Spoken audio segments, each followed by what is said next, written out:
যা হচ্ছে তা ভালোই হচ্ছে, বুঝলে? যা হচ্ছে তা ভালোই হচ্ছে, আর যা হবে সেটাও ভালো হবে। তুমি কি হারিয়েছো বলো তো, যে তুমি কাঁদছো? তুমি কি নিয়ে এসেছিলে এখানে যা তুমি হারিয়েছো? তুমি কি সৃষ্টি করেছো যা নষ্ট হয়ে গেছে?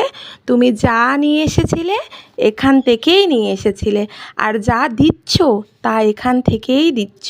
তোমার আজ যা ছিল কাল সেটা অন্য কারোর ছিল, আর পরশুদিন সেটা অন্য কারোর হয়ে যাবে। পরিবর্তনই হলো সংসারের নিয়ম।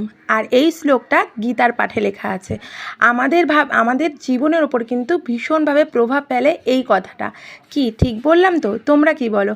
তো সবাই মিলে কমেন্টে বলো হর হর মহাদেব। দেখো এখানে মহাদেব কি সুন্দর পাহাড়ের ওপর বসে আছে। এটা কিন্তু কৃত্রিম উপায়ে তৈরি করা হয়েছে, আর মন্দিরটা এত সুন্দর।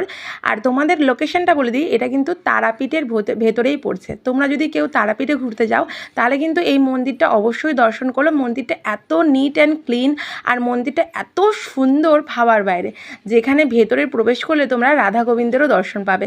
আর এখানে কিন্তু অষ্টসখীও রয়েছে, তারা একসাথে লীলা করছে। সেই লীলা দৃশ্য কিন্তু এখানে ফুটিয়ে তুলেছে। আর ভেতরের মন্দিরটা এত সুন্দর, এত নীরব, কোনো আওয়াজ নেই। মানে এত, ওখানে গিয়ে ধ্যান করলে কিংবা এক মনে বসে থাকলে পরে মনটা পুরো শান্ত হয়ে যায়। তো তারাপীঠে গেলে পরে কিন্তু তারা মায়ের দর্শনের সাথে সাথে আমার রাধা গোবিন্দেরও দর্শন করো, যেটা তোমাদের অতি ভালো লাগবে। ভালো লাগলে পরে লাইক, কমেন্ট, শেয়ার করতে একদমই ভুলো না বন্ধু।